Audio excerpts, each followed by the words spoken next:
আসসালামু আলাইকুম। আজকে একটা দৃশ্য, মসজিদে মাগরিব পড়তে গেছিলাম। যাওয়ার পর একটা দৃশ্য দেখে নিজেকে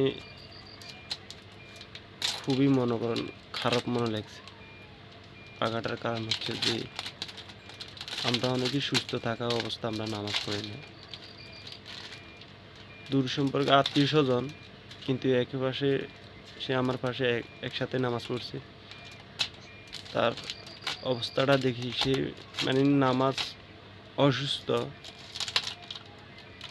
নিজে দাঁড়াইতে পারতেছে না, এরপরও নামাজ ছাড়ে নাই। আজান শুনে মনে করেন মসজিদে চলে আসছে। সে নামাজ 3 রাকাত, মাগরিবের 3 রাকাত নামাজ পড়তে এত যে মানে সে কয়েকবার মানে পড়ে যাবার অবস্থা হয়ে গেছে। এরপরও মসজিদে আসি নামাজ পড়ছে, কিন্তু আমরা সুস্থতা থাকাকালীনও আমরা মসজিদে আসি নামাজ পড়তে পারি না। আসলে আমাদের মতো হতভাগা আর কেউ হইতে পারে না, কারণ সুস্থ থাকাকালীন আমি নামাজ পড়তেছি না, আর অসুস্থ হইলে ওই টাইমে মসজিদে এসে গড়াগড়ি করি। এটি হলো না। আসলে সুস্থ থাকতে আল্লাহরে চিনব।